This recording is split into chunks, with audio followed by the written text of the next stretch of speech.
켄터키 함이라고 요즘 사진 보이시나요? 대통령 뒤로 있는 좀 핵 잠수함입니다. 굉장한 사이즈라고 하죠. 길이로 치면 한 150m가 좀 넘고요. 폭도 굉장히 넓어가지고 굉장히 위압감을 느낄 정도로 합니다. 자, 윤석열 대통령이 미국의 우방국 가운데서는 좀 처음으로, 또 우리나라 대통령으로서 처음으로 미국의 이 잘 알려지지 않은 들어갈 수도 없는 미국의 핵 잠수함 안으로 좀 들어갔습니다. 그 모습 보겠습니다.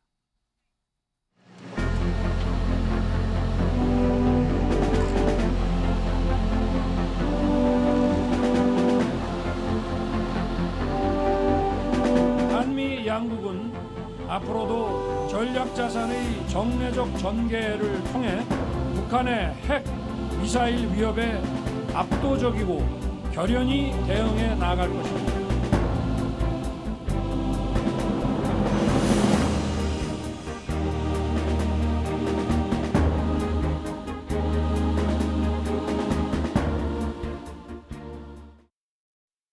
자, 어제 미국의 핵 잠수함 켄터키함에 좀 들어갔습니다. 이 켄터키함에는 이제 잠수함에서 쏠 수 있는 SLBM이라고 하는 핵탄두를 장착할 수 있는 미사일 20기가 적재되어 있습니다.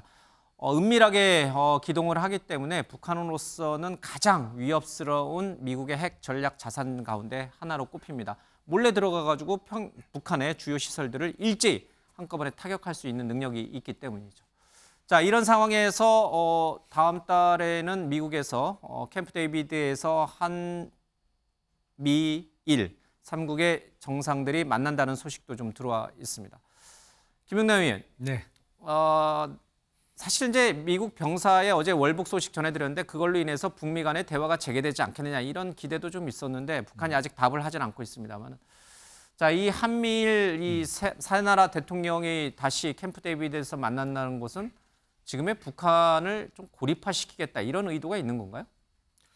무엇보다도 이제 북한뿐만 아니라 사실상 동서냉전이 재개되고 있는 게 현 국제 정세니까요. 그러니까 북중러를 중심으로 한 소위 전체주의 진영과 한미일 이렇게 자유주의 진영의 대결 구도가 다시 명확해지고 있는 것이 지금의 현실이다 보니까 한미일 3국 정상이 다시 만나서 또 안보도 논의하고요. 이게 최근에는 경제도 안보하고 밀접하게 관련돼서 같이 이루어지고 있지 않습니까? 그러면서 경제의 소위 블록화도 점점 심해지고 있기 때문에 3국 정상이 자주 만나서 안보도 논의해야 되고 무엇보다도 북한이 지금 핵 개발과 ICBM의 개발을 계속 지금도 하고 있기 때문에 이에 대한 대응 또 어떤 국지적인 도발이 있을 경우에 그에 대한 응징은 당연히 지금 가장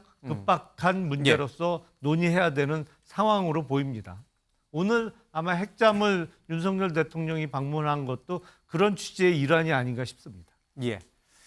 자, 워싱턴 DC의 인근에 있는 캠프 데이비드에서 이 정상회담이 열리는데 3자 정상회담이 열리는데 여기를 방문한 사람은 이제 이명박 전 대통령 한 분이죠, 그렇죠? 아마 이제 두 번째 좀 대통령이 될 것 같습니다.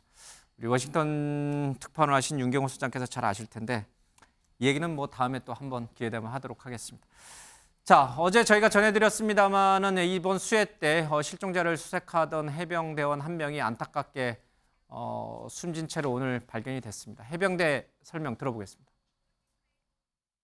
구명조끼는 하천변 수색 참가자들에게 지급이 안 됐습니다. 당시 상황을 고려한다면 구명조끼를 착용하는 것이 맞다고 봅니다. 현장에서 어떤 판단을 했는지 조사를 진행 중이고 규정과 지침을 보완하도록 하겠습니다.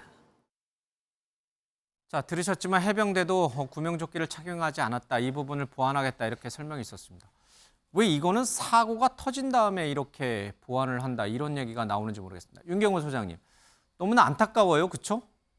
요즘에는 군대 보내는 가정마다 사실은 외아들이 많아요. 사연마다 다 마음이 아파요.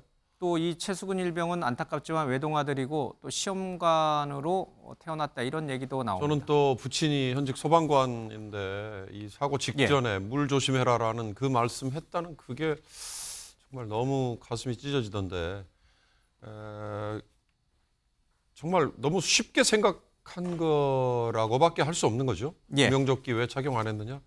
뭐 오늘 나온 얘기입니다만은 뭐 장갑차가 들어가서도 1시간 이상 거기서 버티기 어려울 정도의 물살이었다는데 그런 데서 무조건 몸으로 때우는 걸로 뭐 복구, 수해, 뭐 지원 이런 거 할 수 있을 거다라는 예. 식의 생각.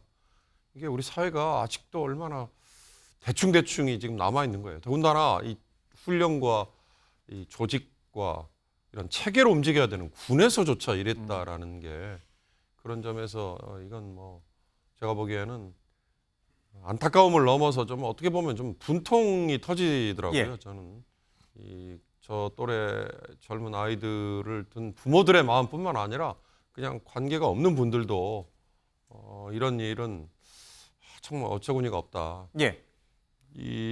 그렇다고 이걸 뭐 책임을 물어야 된다 뭐 이런 것보다요. 전 우리 사회가 예. 이 서로에 대한 신뢰 아니면 이 정부 또는 군 또는 지휘관에 대한 믿음 이런 것들이 되려면 지휘관은 당연히 여기에 병사들을 투입할 때 구명조끼와 나머지 안전장치를 반드시 점검한 이후에 투입할 것이다라는 정도의 믿음. 예. 그리고 지휘관이라면 명색이 그런 거를 기본은 스스로 점검을 한 다음에 부하들을 그런 데 투입할 거다라는 믿음. 이런 게 있어야 되는데 그게 지금 다 깨져가는 거 아니에요? 예. 그럼 왜 그럴까? 아까 뭐 얘기했습니다만 대통령도 정말 국내에서 지하차도에서 10수명이 죽었다고 하는데 예. 그 당장 돌아오지 않고 해외 순방하다가 그 내가 돌아가면은 뭐 도움이 되느냐라고 참모가 얘기했다라는 거 이런 데서부터 저는 다 이게 서로 연결되는 거 아닌가라는 생각이 들어서요.